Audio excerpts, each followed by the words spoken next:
वक्रतुंड महाकाय सूर्यकोटि समप्रभा निर्विघ्नं कुरु मे देवो सर्वकार्येषु सर्वदा।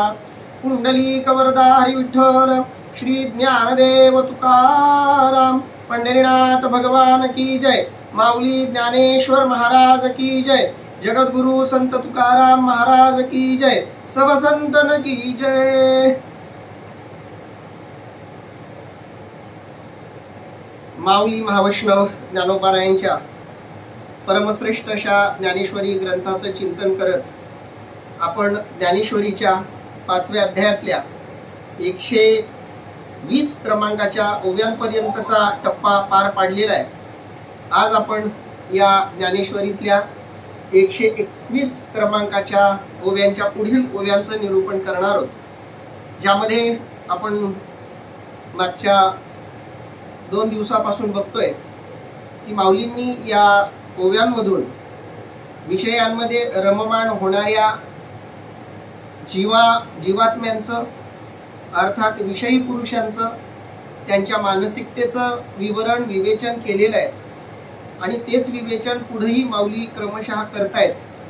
ते विवेचन आज आपल्याला समजून घ्यायचं आहे, ज्यामध्ये माऊलींनी सांगितलं की हे विषयांमध्ये रमणारे पुरुष हे इतके विषयासक्त झालेले असतात की त्यांना विषयाशिवाय या जगामध्ये दुसरं काहीही गोड वाटत नाही आणि त्यांना कितीही या विषयापासून दूर करण्याचा प्रयत्न केला तरी सुद्धा विषयांचा भोग घेणं ही गोष्ट मात्र ते काही सोडत नाहीत।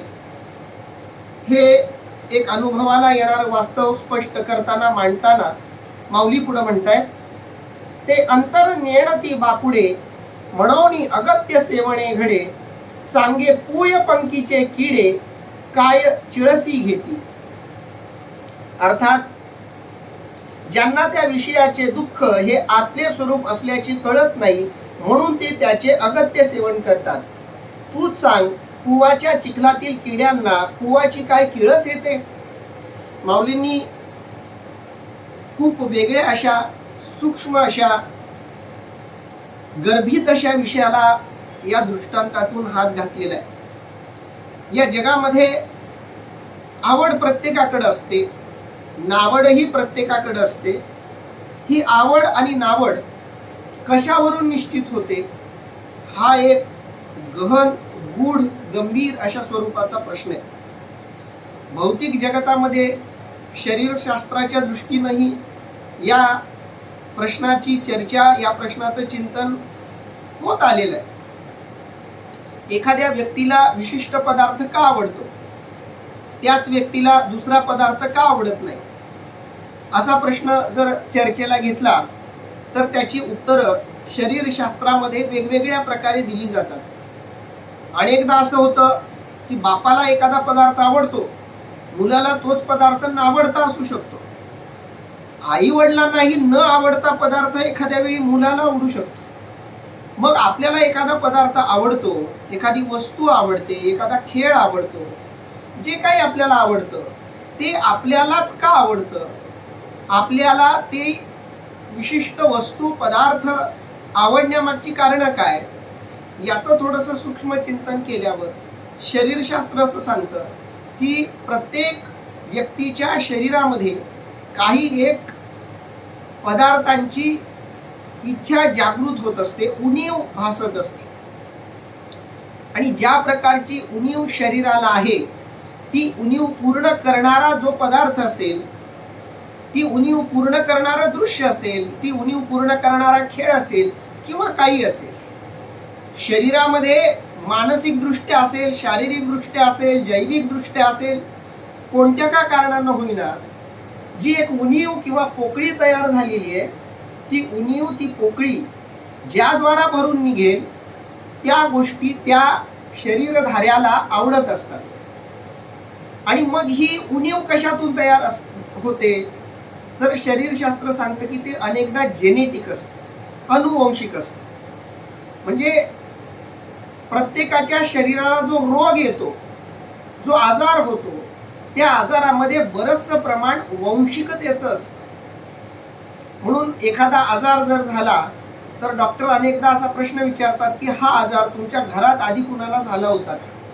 विशेषतः जे गंभीर स्वरूपाचे आजार असतात त्या आजाराचं निदान करताना डॉक्टर हा प्रश्न आवर्जून विचारत असतात.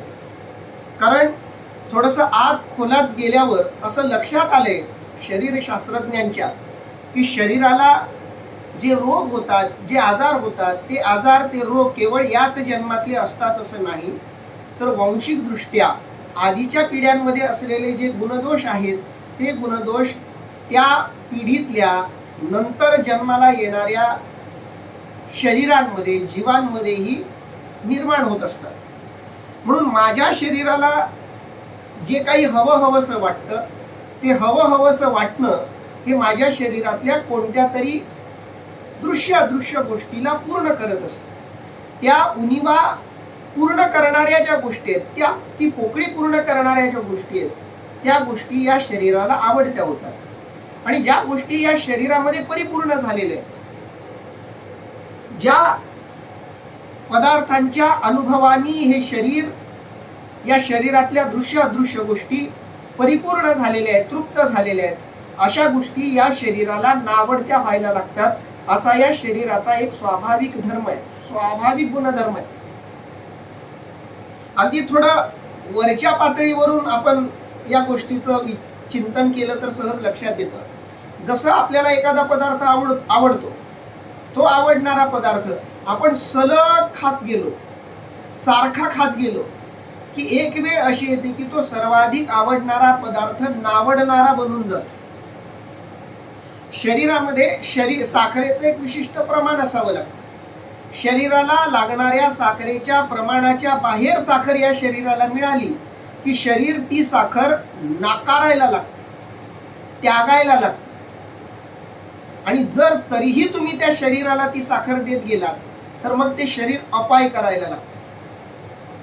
अगदी त्या पद्धतीनं या शरीराला ज्या गोष्टी आवडतात, या मनाला ज्या गोष्टी आवडतात, त्या गोष्टी या मनातल्या कोणत्या तरी पोकळ्यांना परिपूर्ण करत असतात, उणिवांना पूर्ण करत असतात. अगदी हे शरीरशास्त्र जैविकदृष्ट्या सिद्ध झालेलं हे सत्य आपण थोडंसं आध्यात्मिक पातळीवर तपासण्यासाठी घेऊयात. कारण त्या तपासणीतून येणारे निष्कर्ष माऊलींनी इथं जे वर्णन आणि विवेचन केलंय त्याला थोडंसं स्पष्ट करणारे आहेत. कारण काही लोकांना या जगतामध्ये केवळ विषय आवडतात आणि काही लोकांना या जगामध्ये विषयांचा वमनासारखा किळस त्या लोकांना येतो. संतांच्या दृष्टीनं विचार केला तर विषय संतांसाठी विषा समान आहेत, वमना समान आहेत. विषयी विसर पडिला निशेष, अंगी ब्रह्मरस ठसावला, तुकोबाराय सांगतायत. विषयांचा मला निशेष असा विसर पडलेला आहे. वमन ते मनी बैसलेसे, तुकोबाराय सांगतायत या विषयांच्या बद्दल वमनाची भावना माझ्या मनात निर्माण झालेली आहे.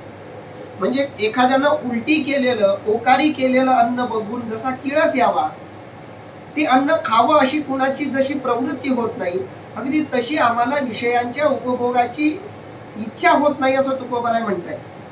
सगळ्या संतांचा जर विचार केला तर सगळ्या संतांचं म्हणणं हेच आहे की आम्हाला विषयांमध्ये रस नाही. शारीरिक सुख मग ते डोळ्यातून मिळणारं असेल, कानातून मिळणारं असेल, चवीतून मिळणारं असेल, स्पर्शातून मिळणारं असेल, संवेदनेतून मिळणारं असेल, अशा कोणत्याही सुखाला आमचं मन धजत नाही, त्या सुखाच्या प्राप्तीसाठी आमची इच्छा होत नाही, असं स्पष्ट सगळ्या संतांनी आपल्याला सांगितलेलं दिसतं. याच्या उलट सामान्य माणूस ते विषय मिळवण्यासाठी धडपड करत असतो, खऱ्याचं खोटं करतो, आपल्याच लोकांना धोका देतो, आपल्याच लोकांना दगा देतो, गद्दारी करतो, वाईट वागतो, चुकीचं वागतो. हे सगळं करतो कशासाठी? तर विषयांचं सेवन करायला मिळावं यासाठी. म्हणजे न मिळालेले विषय चुकीच्या मार्गानं, संघर्षाच्या मार्गानं मिळवणारा जीव एका बाजूला आणि प्रारब्धानंही समोर येणारे विषयांचे उपभोग नाकारून ते भोग बाजूला ठेवून पूर्णपणे भगवंताच्या चिंतनात रमणारे संत एका बाजूला असं साधारणपणे चित्र आपल्याला या दोन लोकांचं बघायला मिळतं. आता प्रश्न असा पडतो की या दोघांपैकी सत्य कुणाच्या अनुभवाला येतं? कारण या सत्याची गंमत अशी आहे की विषय हे दुःखाला कारण आहेत. हे विषयात सुख मानणाऱ्याला पटवून देण्याचा प्रयत्न केला तर त्याला काही केल्या विषय दुःखरूप आहेत हे पटत नाही. याच्या उलट संतांना कितीही विषयांमध्ये सुख आहे हे सांगण्याचा प्रयत्न केला तरी संतांना हे पटत नाही की विषयांमध्ये सुख आहे. मग आता या दोघांना जे दिसतंय त्यातलं खरं बघणारा कोण आहे? सत्य कुणाला दिसतंय आणि भ्रम कुणाला दिसतोय? खोटं कुणाला जाणवतंय आणि खरं कुणाला जाणवतंय? याचा थोडासा आपल्याला विचार करायचा. त्याचं उत्तर माऊलींनी इथं खूप सुंदर दिलं. ते उत्तर या दृष्टांतामधून आपल्याला सापडते. माऊली काय म्हणतायत बघा. ते अंतर नेणती बापुडे.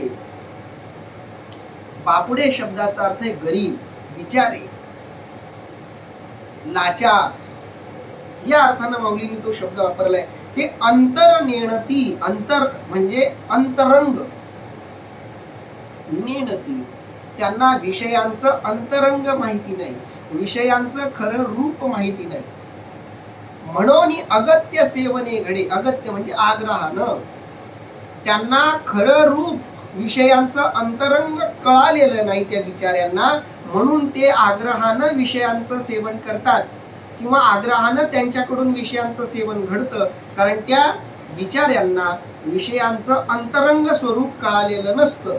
सांगे पूय पंखीचे किडे काय चिळसी घेती. चिळसी शब्दाचा अर्थ आहे किळस. माऊलींनी दृष्टांत दिलाय. कुवामध्ये राहणारे जे किडे आहेत, बिभत्स रसाचं वर्णन इथं माऊलींनी केलं. बिभत्स रस इथं माऊली वापरत आहेत.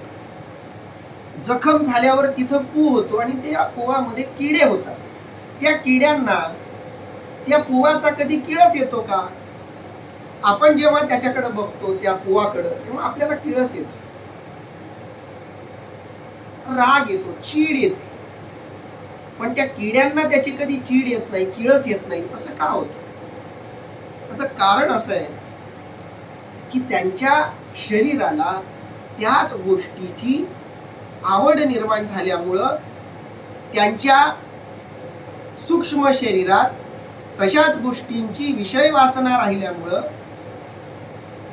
त्या सूक्ष्म शरीराच्या जीवात्म्यांना तिथंच जन्म मिळतो आणि तिथंच जन्म घेऊन ते आपली ती इच्छा, अपूर्ण वासना तिथं जाऊन पूर्ण करून घेत असतात. म्हणून आपल्याला जे काही आवडतंय ते आपल्या मागच्या जन्मातल्या पाप पुण्याचा परिणाम आहे असं संतांचं म्हणणं आहे.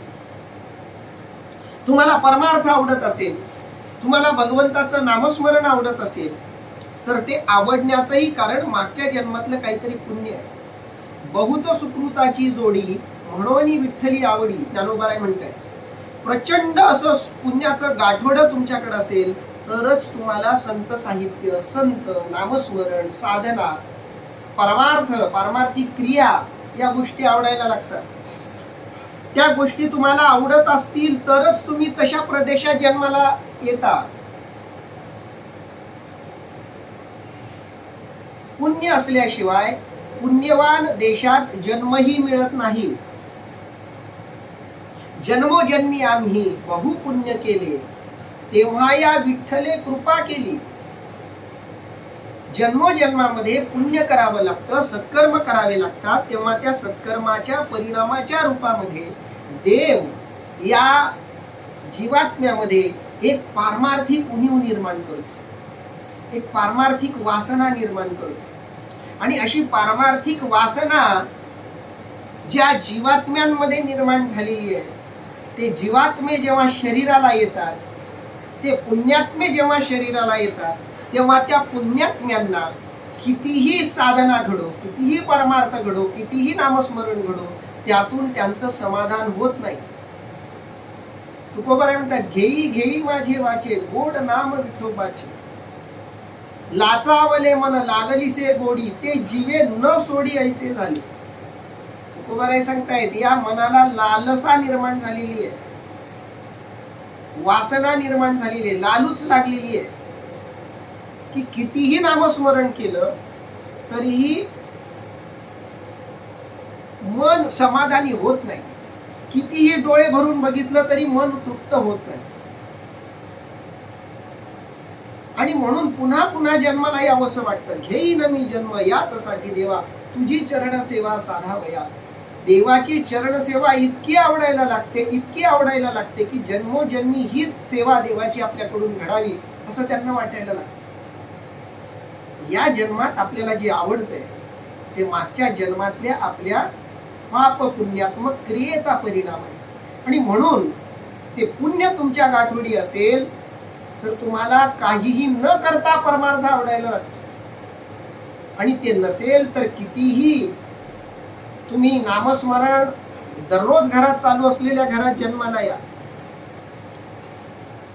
सगळ्या पिढ्या तुमच्या नामधारकांच्या घडलेल्या असू द्या, त्या पिढ्यांमध्येही तुम्ही जन्माला आलात तरी सुद्धा तुम्हाला नामस्मरणाची गोडी लागणार नाही, साधनेची गोडी लागणार नाही. म्हणून या जन्मात जे आवडतं ते आपल्या मागच्या जन्मातल्या पाप पुण्यात्मक कर्मावर अवलंबून असतं. जसं शरीर शास्त्रीय दृष्ट्या, जैवशास्त्रीय दृष्ट्या ज्या गोष्टींची उणीव आहे त्या गोष्टींची हाव लालसा असते, तसंच मागच्या जन्मामध्ये ज्या गोष्टी करून तृप्तता लाभलेली नाही, जे करून मन समाधानी झालेलं नाही, त्या गोष्टी मग तुम्हाला या जन्मामध्ये आवडायला लागतात. आणि म्हणून सांगे पूय पंक्तीचे किडे काय चिळसे घेते. ज्या पुवामध्ये जन्माला आलेल्या किड्यांना जसा त्यांचा किळस येत नाही तसा विषयी लोकांना विषयांचा किळस येत नाही. कारण त्यांच्या शरीराला, त्यांच्या आत्म्याला, त्यांच्या सूक्ष्म शरीराला तेच आवडायला लागतं. पुढं माऊली म्हणतायत तया दुःखिया दुःखची जिव्हार, ते विषय कर्दमीचे दरदुर, ते भोग जळीचे जळचर सांडिते केली. अर्थात त्या दुःखी जीवांना दुःखच प्रिय आहे. ते विषयरूपी चिखलातील बेडूक होत, तसेच भोगरूपी पाण्यातील ते मासे भोगाला कसे टाकतील. जे भोग भोगायचे ते भोग भोगावेच लागतील. जीवात्म्यानं एकदा चुकीच्या संगतीला स्वीकारलं तर ती चूक जोपर्यंत परिपूर्ण होत नाही तोपर्यंत त्याला ते भोगावं लागणार. आणि म्हणून माऊली सांगताय तया दुःखिया दुःखची जिव्हार. तो जीवच दुःखी आहे, त्याचा स्वभावच दुःखमय झालेला आहे. आणि म्हणून त्याला दुःख देणाऱ्या पदार्थांशिवाय दुसरं काहीही आवडत नाही. जसं ज्योतिषशास्त्र असं म्हणतं की प्रत्येकाच्या आयुष्यामध्ये शनिदेव येत असतात. 7.5 प्रत्येक ग्रहामध्ये येत असते. प्रत्येक राशीच्या मागे 7.5 असते. असा एकही ग्रह नाही किंवा राशी नाही ज्याच्यामध्ये 7.5 येत नाही. म्हणजे शनिदेव येत नाहीत अशी कोणतीच रास नाही. प्रत्येकाच्या आयुष्यामध्ये 7.5 वर्षाचा शनी हा असतोच असतो. तो काय येतो? सगळ्यांच्या मागे. असंच नाही की आपल्याच मागे शनिदेव लागतात असं नाही. पुराणांमधल्या कथा बघितल्या तर गणपतीच्या मागं, भगवान शंकराच्या मागं, रावणाच्या मागं, रामाच्या मागं, कृष्णाच्या मागं, सगळ्यांच्या मागं शनी लागतो. का? याचं खूप सुंदर कारण असं आहे, शनिदेव आपल्या मागच्या जन्मातल्या ज्या पापात्मक गोष्टी आहेत त्या पापात्मक गोष्टीचं शुद्धीकरण करण्याची संधी आपल्याला त्या 7.5 वर्षात देत असतात. मागच्या जन्मात जे काही पाप आपण केलेली असतील त्याचे भोग त्या 7.5 वर्षात थोडं छोटा घास करून ते देतात. बाकीच्या घासामध्ये काही विष असू नये, बाकीचं जेवण आनंदाने करता यावं म्हणून एका घासामध्ये थोडं विष असतं. तसा काही विशिष्ट वर्षांच्या मध्ये 7.5 वर्ष हे असे शनिदेव येत असतात. त्या 7.5 वर्षात जे काही पाप आहेत आपले ते पाप वेगवेगळ्या संकटांच्या वगैरेच्या रूपानं आपण भोगत असतो. त्या काळात जो संयम ठेवतो, त्या काळातही जो आपली साधना निष्ठेनं करतो, त्या संकटातही जो देवावरचा विश्वास कायम ठेवतो, तो यशस्वी होतो. कारण एक घास विषाचा हातात आला म्हणून जो ताट सोडून देतो, तो अमृतानं भरलेलं ताट एका विषाच्या घासाचं निमित्त करून टाकून देत असतो. आत्महत्या करणाऱ्यांना हा विषय खूप महत्वाचा आहे. संकट प्रत्येकाच्या आयुष्यात येतात, पण संकट म्हणजे विषाचा घास, पण ताट अमृतानं भरलेलं आहे. विशिष्ट काळात एखादा विषाचा घास, संघर्षमय जीवन, काही अवघड प्रसंग आले म्हणून आयुष्य संपवण्यापेक्षा आपण त्याचा सामना करायला हवा. तो काळ निघून गेला की मग आयुष्यात चांगले दिवस येणार आहेत. माझ्या आजूबाजूला असे अनेक मित्र आहेत की ज्यांनी त्यांच्या आयुष्यात आत्महत्येचा विचार केला होता. त्या क्षणाला जर त्यांना कुणी वाचवलं नसतं तर ते आज आयुष्यातच राहिले नसते. ते यशस्वी झाले, त्यांच्याकडून अनेक चांगल्या गोष्टी घडल्या, पण तो विषाचा क्षण त्यांनी पचवला म्हणून ते अमृत त्यांना चाखायला मिळालं. म्हणून आयुष्यात जे दुःख भोगायचं वाट्याला येतं ते मागच्या जन्मातल्या पापांचं फळ असतं. पण आपण मागच्या जन्मातल्या पापांचं फळ म्हणून जे दुःख भोगतोय त्या दुःखातच रमायला लागलो, ते दुःखच सुख समजायला लागलो, तर मग विषच खायची सवय लागते. आणि ज्याला विषच खायची सवय लागली मग त्याला अमृत गोड लागत नाही. तेच माऊली इथं सांगतायत, तया दुःखिया दुःखची जिव्हार. अशा दुःखी लोकांना दुःखच आवडायला लागतं आणि त्यांचं जीवनही दुःखमयच मग होऊन जातं. ते विषय कर्दमीचे दरदूर, विषय रूपी चिखलाचे ते दरदूर आहेत. दरदूर म्हणजे बेडूक आहे. जसं बेडकाला चिखलच आवडतं. आता पावसाळा आला की बेडकं बाहेर पडतात, कारण बेडकांना ते आवडतं. तसं असे जे विषय आवडणारे जे जीवात्मे आहेत ते विषय रूपी चिखलातले जणू काही बेडूक आहेत, असं माऊली म्हणतायत. जे भोग जळीचे जळचर सांडिते केली, आणि ते भोग रूपी जळाचे जळचर आहेत.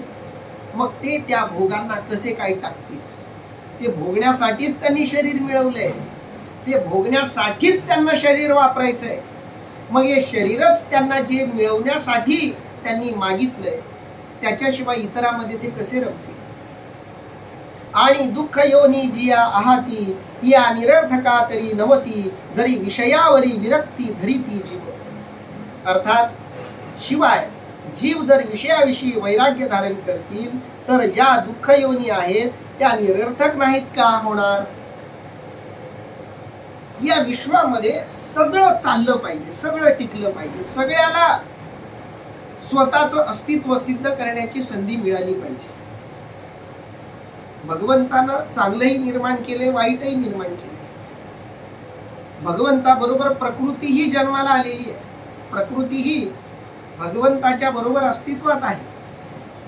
प्रकृतीचा एक विशिष्ट स्वभाव दोष आहे, स्वभाव गुण आहे, गुणदोषाने युक्त अशी प्रकृती आहे. मग त्या प्रकृतीमधले जे दोष आहेत त्या दोषांनाही काही एक संधी मिळायला नको का? आपण पुराणांमधल्या कथा नीट वाचल्या, ऐकल्या तर तुमच्या लक्षात येईल की देवानं कधीही चांगल्यांना जसा न्याय दिलाय तसा वाईटांनाही न्याय दिलाय. पुण्याला जसा न्याय दिलाय तसं पापालाही न्याय दिलाय. पुण्य देवाकडे तक्रार घेऊन गेलं तर देवानं पुण्याची जशी तक्रार समस्या सोडवली तशीच पापांचीही समस्या सोडवलेली आहे. श्रीमद भागवताच्या पहिल्या स्कंदामध्ये कलियुग राजा परीक्षितीला विचारतो की राजा, मला इथं जन्माला यायचंय, इथं वावरायचंय मला मृत्यू लोकामध्ये, तर मला राहण्यासाठी काही एक जागा दे. तर तेव्हा सोन्यामध्ये, चोरीच्या ठिकाणी, दारूच्या ठिकाणी, जुगाराच्या ठिकाणी तुला राहण्याची परवानगी आहे असं राजा परीक्षितीनं सांगितलं होतं. अशी कथा आहे. म्हणजे वाईटालाही राहण्याची जागा मिळावी, संधी मिळावी, असं पवित्र मनाची माणसंही प्रयत्न करत असतात. तसं देवही, परमात्माही विचार करतो की जसं चांगल्यांना जगण्यासाठी जागा आहे, वाव आहे, तसाच वाव पापी लोकांनाही जगण्यासाठी मिळाला पाहिजे. सुखाला जसं या मृत्यू लोकात वावरण्याचा अधिकार आहे, तसाच दुःखालाही वावरण्याचा अधिकार मिळाला पाहिजे. मग जर असे दुःखी महात्मेच या जगात राहणार नाही तर मग दुःख कुठं जाईल? मग ते दुःख तक्रार करणार नाही का? या अर्थानं माऊलींनी इथं ओवी वापरली आहे बघा. आणि दुःख योनी जी आहाती, असे जे जीव आहेत की ज्यांना दुःखच आवडतं, त्या निरर्थका तरी नव्हती. जर या लोकांना दुःख आवडेनासं झालं तर मग या दुःख योनींमध्ये कोण जन्माला येईल? त्या दुःख योनी चालण्यासाठी दुःख आवडणारी लोक नकोत का? या अर्थानं माऊली म्हणतायत. आणि दुःख योनी जिया आहाती त्या निरर्थका तरी नव्हती. असं झालं तर त्या दुःख योनी निरर्थक होती. जरी विषयावरी विरक्ती धरती जीव, सगळ्याच जीवांनी विषयांवर विरक्ती धारण केली तर मग दुःखाच्या योनींमध्ये कोण जन्माला येईल? त्या योनीही चालल्या पाहिजेत, नाहीतर त्या योनी तक्रार करतील. आणि म्हणून काही लोकांना दुःखच आवडायला लागतं, असं इथं माऊली म्हणतायत. ना तरी गर्भवासादी संकट का जन्म मरणीचे कष्ट, हे विसावे विन वाट वाहवी कवणे. अर्थात अथवा गर्भवासादी संकट आणि जन्म मरणाचे कष्ट या मार्गाची सतत वाहतूक कोण करणार? प्रकृती आणि परमात्मा या दोघांमध्ये झालेला जो करार आहे सृष्टी निर्माण होतानाचा, की परमात्म्याला सृष्टीच्या प्रकृतीच्या सहमतीनं, संमतीनं, सहवासानं क्रीडा करावी वाटली आणि म्हणून जन्म मरणाचा फेरा सुरू झाला. जर सगळेच जीवात्मे विषयापासून विरक्त झाले, मुक्त झाले, कारण विषयातून जो मुक्त झाला तो आपोआपच जन्म मरणातून मुक्त झाला. सगळेच जर जीवात्मे विषयांपासून विरक्त झाले, मुक्त झाले, तर मग जन्म मरणाच्या या चक्रामध्ये कोण येईल? अशा अर्थानं माऊली म्हणतायत. ना तरी गर्भवासादी संकट का जन्म मरणीचे कष्ट. मग गर्भवासादी संकटाचा सामना कोण करणार? जन्म मरणाचे कष्ट कोण घेणार? हे विसावे विन वाट वाहवी कवणे. विसावे विन शब्दाचा अर्थ आहे अविश्रांतपणे, वाहवी म्हणजे चालावी. मग जन्म मरणाचं रहाट गाडगं कोण चालवणार? कोण जन्मणार, कोण मरणार? हे रहाट गाडगं चालण्यासाठी या लोकांची गरज आहे. म्हणून काही जीवात्मे दुःखाला सुख मानून दुःखामध्ये रममाण होतात, असं इथं माऊलींनी वर्णन केलेलं आहे. पुढं माऊली म्हणतायत. जरी विषयी विषयो सांडी जेल, तरी महादोषिके वसी जेल, आणि संसार हा शब्द नफेल लटिका जगी. अर्थात जर विषयासक्त जीवांनी विषय टाकून दिले तर महादोषांनी कुठे राहावे, आणि संसार हा शब्द या जगात खोटा ठरणार नाही का? जर विषयी लोकांनी विषयांचा त्याग केला आणि ते आत्मसुखामध्ये रमायला लागले, कारण विषयांमध्ये जो रमतो त्यालाच आत्मसुख आवडत नाही, त्यालाच परमार्थ साधना आवडत नाही. शारीरिक सुखांमध्ये जे रमले त्यांना आध्यात्मिक सुख देणाऱ्या गोष्टी आवडत नाहीत. सुखाच्या संदर्भात खूप मोठी चर्चा भारतीय आणि पाश्चात्य तत्वज्ञानामध्ये झालेली आहे. चार्वाकानं सुद्धा सुखाचं वर्णन करताना भौतिक सुख हेच खरं सुख असं म्हटलेलं आहे. शरीराला सुख देणाऱ्या ज्या गोष्टी आहेत त्या गोष्टी मिळवण्यासाठीच हे शरीर उत्पन्न झालेलं आहे. शरीराच्या पलीकडं सुख मिळवणारा कोणताही पदार्थ या जगात अस्तित्वात नाही. म्हणून त्या पदार्थांच्या मागं लागून आयुष्य वाया घालवणं मूर्खपणाचं आहे, कारण आयुष्य पुन्हा मिळणारं नाही. आणि म्हणून या शरीरात जोपर्यंत विषय वासनांचा उपभोग घेण्याची क्षमता आहे तोपर्यंत विषय वासनांचा उपभोग घ्यावा, असं चार्वाकाचं म्हणणं आहे. वेळ पडली तर कर्ज काढा, ऋणम कृत्वा घृतम पिबेत भस्मीभूतस्य देहस्य पुनरागमन कुतः, असं चार्वाकांनी सांगितलेलं आहे. चार्वाकाचं म्हणणं आहे, एकदा का आहे शरीर संपलं, मेलं की पुन्हा जन्माला यायचं नाही, शरीराबरोबरच सगळं संपत. आणि म्हणून शरीर जोपर्यंत आहे तोपर्यंत विषय वासनांचा उपभोग घ्या. शरीरामध्ये सुद्धा जोपर्यंत विषय वासनांचा उपभोग घेण्याची क्षमता पात्रता आहे तोपर्यंत विषय वासनांचा उपभोग घ्या, असं चार्वाकाचं म्हणणं आहे. विषयी लोक याच मानसिकतेचे असतात. अधिकाधिक विषय भोगायचे, अधिकाधिक विषय वासनांमध्ये रमायचं. माऊली सांगतायत अशी मानसिकता असलेले लोक या जगामध्ये आहेत. म्हणून गर्भवास आहे, म्हणून जन्म मरण आहे, म्हणून दुःख आहे, म्हणून दुःख भोगणारी लोक आहेत, म्हणून प्रकृती आहे. जरी विषयो सांडी गेलं, विषयी लोक जर विषयांचाच त्याग करतील तरी महादोषी के वसी गेलं. मग महादोषांनी कुठं राहायचं, पापानं कुठं राहायचं, दोषांनी कुठं राहायचं, रोगांनी कुठं राहायचं, आजारांनी कुठं राहायचं. त्यांनाही राहण्यासाठी जागा हवी ना. म्हणून विषयी लोकांना विषय आवडतात, कारण विषयी लोकांना विषय आवडतात म्हणून ते चालतं. जसं दारू वाईट आहे, सिगारेट तंबाखू वाईट आहे, पण तरी ते मार्केटमध्ये दिसतात तुम्हाला. का दिसतात? ते पिणारे आहेत, ते खाणारे आहेत म्हणून दिसतात. ते खाणारेच नसतील, ते पिणारेच नसतील तर तुम्हाला ते बाजारात दिसतील तरी कशाला. अनेक चुकीच्या गोष्टी चोरीनं, लुटारू पद्धतीनं, अंगावर गुन्हे घेऊन, कोणत्याही प्रकारच्या गुन्हेगारीला न घाबरता काही लोक चालवतात. अनेक चुकीच्या गोष्टी चालतात. त्या का चालतात? तर त्या गोष्टी वाईट जरी असल्या, अनधिकृत जरी असल्या, बेकायदेशीर जरी असल्या तरी काही लोकांना ते आवडतंय. भलेही ते बेकायदेशीर असो, भलेही ते शरीराला नुकसानकारक असो, पण ते आवडणारे लोक आहेत. जर ते आवडणारे लोकच नसतील तर ते पदार्थ तरी का जिवंत राहतील. अगदी त्या पद्धतीनं माऊली सांगतायत, जरी विषयो सांडी जेलं, विषयी लोकांनी विषयच टाकून दिले तरी महादोषी के वसी जेलं, महादोष कुठं वसतील, कुठं राहतील. आणि संसार हा शब्द नव्हे लटिका जन्म. आणि मग संसार हा शब्दच लटका होणार नाही का? संसार हा शब्दच खोटा ठरणार नाही का?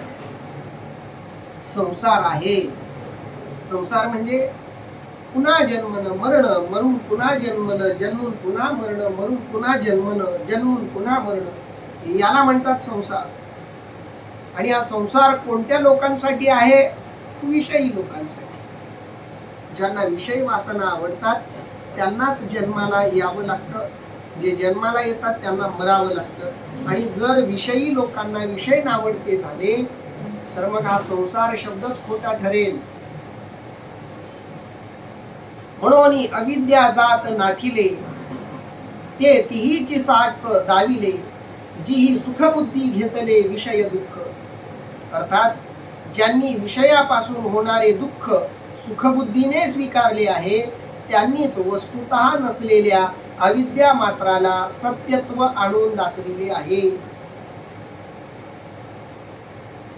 या जगामध्ये सत्य हे एकच आहे. सत्य दोन असू शकत नाही, सत्य एकच आहे. पण सत्य परस्पर विरोधी गोष्टींमध्ये वेगवेगळ्या लोकांना दिसतं. संतांच्या दृष्टीनं विषय असत्य आहेत, माया असत्य आहे, विषय असत्य आहेत, खोटे आहेत, दुःखमय आहेत. सामान्य विषयी जीवांच्या दृष्टीनं विषय हेच सत्य आहे, विषय हेच सुखाचं कारण आहेत. विषयांशिवाय दुसरं भोगण्यासारखं या जगात काहीच नाही, अशी काही लोकांची मानसिकता. आता या दोघांमध्ये खरं कोण? तर माऊलींनी त्याचं इथं उत्तर दिले, म्हणून अविद्या जात नाथिले. नाथिले म्हणजे लटके. या अविद्येला, या लटक्या गोष्टींना त्यांनीच खरं करून दाखवलेलं आहे. खोट्या गोष्टीला काही लोकांनी खरं मानलेलं आहे. कुणी मानलंय? जी ही सुखबुद्धी घेतले विषय दुःख, ज्यांनी विषय हे जे दुःखाला कारणीभूत आहेत, जे विषय मूलतः दुःख रूप आहेत, त्या दुःखरूप विषयांच्या ठिकाणी ज्यांनी सुखबुद्धी ठेवलेली आहे, ज्यांची बुद्धी त्या दुःखरूप विषयात सुख शोधते, सुख मानते, त्याच लोकांनी अविद्येला विद्या करून दाखवलेलं आहे, लटक्याला खरं करून दाखवलेलं आहे. जे असत्य आहे ते सत्य वाटायला लागतं आणि जे सत्य आहे ते असत्य वाटायला लागतं. जसं कावीळ झालेल्या माणसाला सगळं जग पिवळं पिवळं दिसायला लागतं. आजारी माणसाला सगळं जग आजारी वाटायला लागतं. तुम्ही जेव्हा दुःखी असता तेव्हा सगळं जग दुःखमय वाटायला लागतं.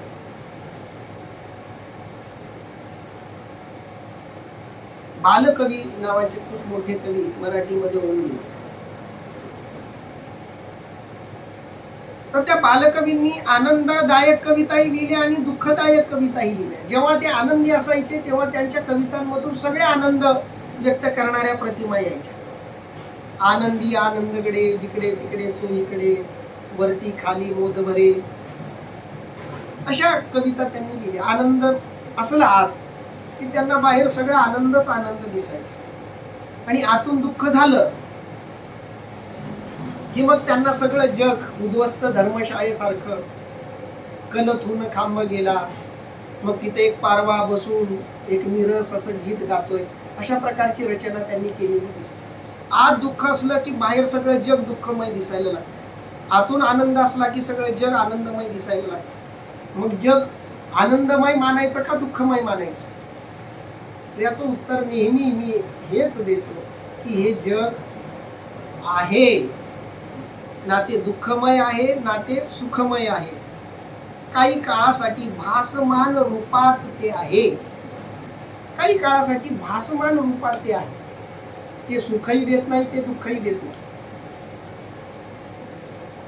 आपल्या असण्यावरून त्याचं सुखी असणं किंवा दुःखी असणं निश्चित होत असतं. जग एकच, पण या जगाबद्दल संतांचा अनुभव आहे की हे सगळं जग सुखमय आहे, देवाचंच रूप आहे, आणि बाकीच्यांसाठी हे जग दुःख रूप आहे. असं का? तर ज्यांनी विषयरूपी दुःखालाच सुख मानलंय, त्यांनी अविद्येलाच विद्या मानलेलं आहे, त्यांनी लटक्याला खरं मानलेलं आहे. लटिकास व्यवहार सर्व हा संसार, वाया येरझार हरिवीण, असं ज्ञानोबारे हरिपाठामध्ये म्हणतात. सगळा व्यवहार लटका आहे, सगळे परिश्रम हरिशिवायचे व्यर्थ आहेत. पण असं खरंच आतून वाटतं का सगळ्यांना? व्यवहार लटका आहे पण सगळ्यांना खरा वाटतो.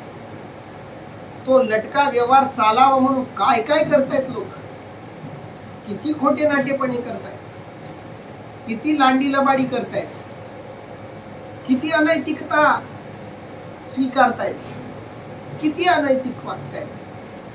खोटा असलेला व्यवहारही नीट चालावा म्हणून लोकांची ही धडपड चाललेली आहे. म्हणून लटिका व्यवहार सर्व हा संसार असं संत म्हणत असले तरी अनेकांना ते सत्य सत्य वाटत नाही, कारण त्यांनी सुखबुद्धी घेतले विषय दुःख, विषयांच्या दुःखामध्येच त्यांनी सुख मानलेलं आहे. या कारणे गा सुभटा हा विचारिता विषय ओखटा, तू झने कही या वाटा विसरो निजाशी. अर्थात अर्जुना, एवढ्या करता विचार करून पाहिले असता हे विषय वाईट आहेत, तू चुकूनही या मार्गाला जाशील हो. भगवंतानं एवढं विश्लेषण करून एवढ्या करताच सांगितलं की अर्जुन चुकूनही त्या वाटेला जाता कामा नये, कारण अर्जुन दोलायमान परिस्थितीमध्ये, त्यानं यावेळी जो मार्ग स्वीकारावा तो मार्ग त्याचं भविष्य ठरवणार आहे. म्हणून या कारणे गा सुभटा, अर्जुना यामुळे तुला सांगतोय, हा विचारिता विषय ओखटा, हा विषयांचा जो मार्ग आहे तो वाईट आहे. तू झणे कही या वाटा, तू कदाचित या वाटाला म्हणजे जाऊ नको, विसरून जाशी, विसरून जा ती वाट, चुकूनही त्या मार्गाला जाऊ नको, विसरूनही जाऊ नको त्या मार्गाला. पण याते विरक्त पुरुष त्याची टीका जैसे विष, निराशा तया दुःख दाविले नावडे. अर्थात कारण वैराग्यशील पुरुष यांचा विषयाप्रमाणे त्याग करतात, त्या निरीच्छ पुरुषांना हे विषयरूपी दुःख दाखविले असता आवडत नाही. पण याते विरक्त पुरुष, जे पुरुष विरक्त आहेत, वैराग्यवान आहेत, जे खऱ्या तत्वाला उपलब्ध झालेले पुरुष आहेत, ते या विषयांना विषयाप्रमाणे त्यागतात. विष प्यायला दिलं तर माणूस पिणार नाही. आपल्या सर्वाधिक आवडत्या पदार्थात विष टाकून दिलं आणि सांगितलं की विष असलं म्हणून काय झालं, तुझा आवडीचा पदार्थ आहे, तरी आपण ते विष खाणार नाही. त्याची ती का जैसे विष, निराशा तया दुःख दाविले नावडे. आणि कितीही प्रयत्न केला तरी त्यांना दुःखमय असे हे पदार्थ कधीही आवडत नाहीत, त्यांना विषय कधीही आवडत नाहीत, असं इथं माऊली म्हणतायत. पुढच्या श्लोकात भगवंत काय म्हणतायत बघा. शक्नोति हैवस्स सोढुं प्राक्शरीर विमोक्षणात् काम क्रोधोद्भवं वेगम सयुक्त ससुखी नरः. अर्थात जिवंतपणीच शरीर पातापर्यंत जो काम क्रोधापासून उत्पन्न होणारा वेग सहन करण्यास समर्थ होतो, तोच युक्त व सुखी पुरुष होय. आता सुखी पुरुष, योगयुक्त पुरुष कोण, त्याचं वर्णन इथं माऊली करतायत. माऊली काय म्हणतायत बघा. ज्ञानियांच्या हन ठाई याची मातुही किर नाही, जे देही देहभाव जिही स्ववश केले. अर्थात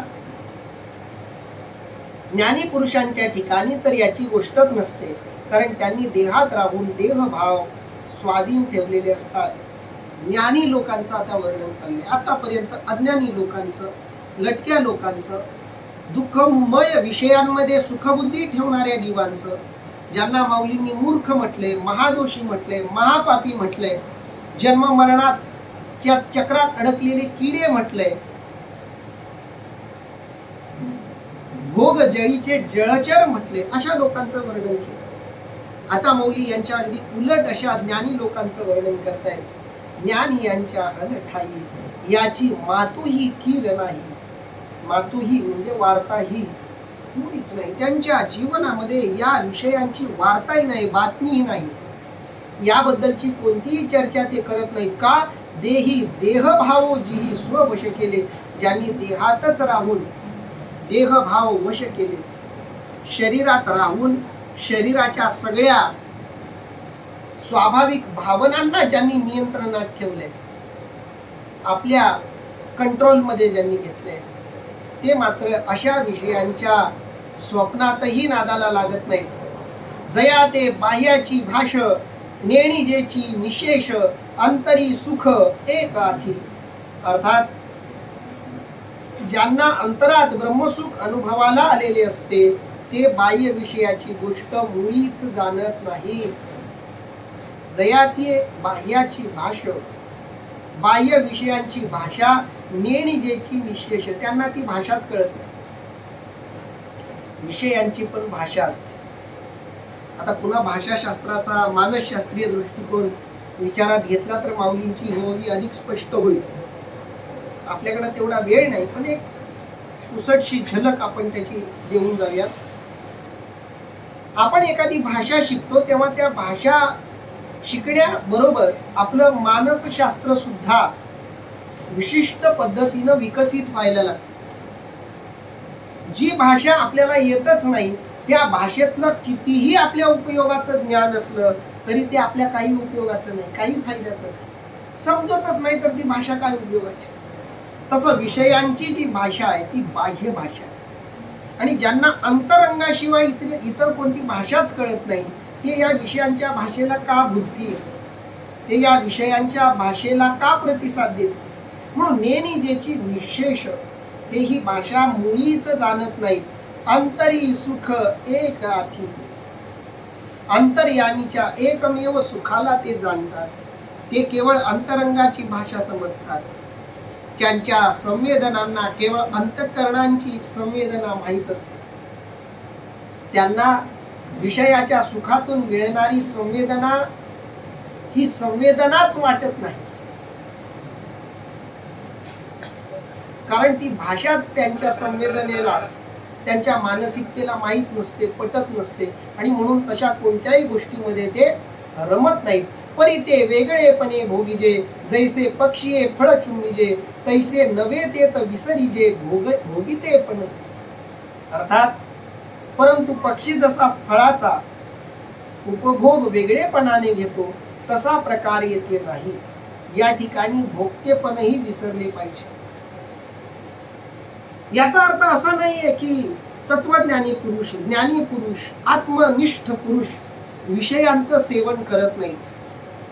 ते विषयात रममाण होत नसले तरी विषयांचा उपभोग तेही घेतात. मनुष्य शरीरात आल्यामुळं जेवण करावं लागतं म्हणून तेही जेवतात. मनुष्य शरीराला आल्यानंतर डोळ्याला काही गोष्टी दिसतात म्हणून त्याही बघतात. कानाला काही ऐकू येतं म्हणून तेही ऐकतात. शरीर हालचाल करतं म्हणून तेही करतात. पण त्यांच्या शरीराच्या हालचालीतून, त्यांच्या इंद्रियांच्या क्रियेतून कोणत्याही प्रकारची वैषयिक संवेदना त्यांच्या आत्म्यापर्यंत पोहोचत नाही. म्हणून ते वेगळेपणानं त्याचा भोग घेतात. माऊलींनी म्हटलंय, जैसे पक्षी फळ चुंबिजे. माणूस जसं फळ खातो त्यापेक्षा पक्षी वेगळ्या पद्धतीनं फळ खातो. फळ दोघंही खातात, पण फळ खाण्यामध्ये फरक आहे. तसा आत्मज्ञानी पुरुषही विषयांचा भोग घेताना दिसतो. म्हणजे आत्मज्ञानी पुरुषही जेवण करतो आणि जेवणाची वासना असलेलाही जेवण करतो, भोजन करतो. दोघंही जेवण करतात. दोघंही घास हातानंच उचलतात. दोघंही घास हातानेच तोंडात टाकतात. दोघंही दातांनी चावतात, घशानच गिळतात. दोघांच्याही घास घशातूनच पोटात जातो. पोटात गेल्यावर शारीरिक क्रिया दोघांच्याही सारख्या होतात, पण तो पदार्थ खाताना निर्माण होणारी संवेदना, वासना, भावना ही मात्र वेगळी असते. संत जेवण करतात शरीराची गरज म्हणून, शरीराला जिवंत ठेवायचंय म्हणून. ते जेवण मिळवण्यासाठी ते कोणती धडपड करत नाहीत. नंतरच्या जेवणाची त्यांना चिंता नाही. अशा एका वेगळ्या कौशल्यपूर्ण पद्धतीनं संत जेवतात, विषयांचा भोग घेताना दिसतात, पण त्या भोगाला ते चिकटत नाहीत. त्या भोगातून कोणतीही विषय वासना त्यांच्या अंतःकरणाला स्पर्श करत नाही. या पद्धतीनं ते त्या विषयांचा भोग घेतात. म्हणून ते विषयाचा भोग घेताना जरी दिसले तरी त्यांचं भोग भोगणं वेगळं आहे. म्हणून भोग भोगुनी ब्रह्मचारी असं आपण भगवंताला म्हणतो. ते भोग भोगण्यातलं कौशल्य आहे आणि ते कौशल्य ते हस्तगत करतात असं माऊली म्हणतायत. इथं आपण थांबूया. राहिलेल्या ओव्यांचं निरूपण आणि चिंतन आपण उद्या करूयात. कुंडलिक वरदा हरी विठ्ठल, श्री ज्ञानदेव तुकाराम, पंढरीनाथ भगवान की जय. माऊली ज्ञानेश्वर महाराज की जय. जगद्गुरु संत तुकाराम महाराज की जय. सब संतन की जय.